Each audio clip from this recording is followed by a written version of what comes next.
আমরা যদি চিন্তা ভাবনা করি তাহলে আমাদের অনেক কিছু সমাধান হয়ে যাবে। রাজধানীর সিরডাপ মিলনায়তনে ঔষধের দাম ও প্রাপ্যতা নিশ্চিত ইস্যুতে জাতীয় নীতি সংলাপ। উপস্থিত ছিলেন দেশের জনস্বাস্থ্যবিদ, স্বাস্থ্য অর্থনীতিবিদ, গবেষক, আইন প্রণেতা, পেশাজীবী সংগঠন ও সুশীল সমাজের প্রতিনিধিরা।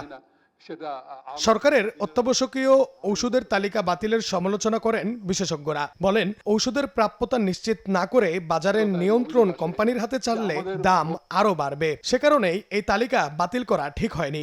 লিস্ট অফ দি ওষুধ company, particular item may be excluded, particular item may be included. সেজন্য তো রিভিউ যথেষ্ট, সেজন্য এটাকে বাদ দিতে হবে কেন? একেবারে এটা কেটে 94 সালে ফেরত যাওয়া হয়েছে।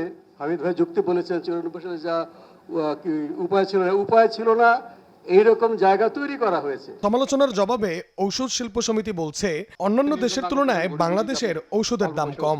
অন্যান্য দেশের তুলনায় ওষুধের দাম কি?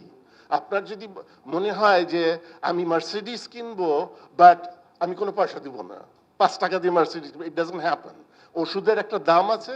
So weather competition is working, এটা অ্যাসেস করা হয় অন্য দেশের ওষুধের দামের সাথে তুলনা করে। জাতীয় ঔষধ নীতি ও স্বাস্থ্যনীতি প্রণয়নের তাগিদ দেন বিশেষজ্ঞরা।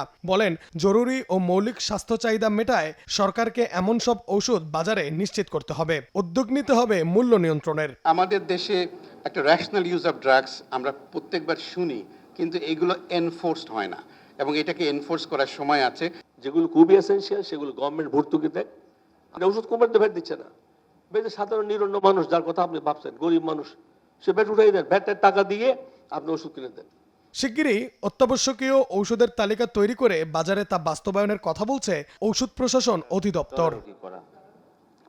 নাইম হাসান, সময় সংবাদ, ঢাকা। অনেক কিছু সমাধান হয়ে যাবে। সর্বশেষ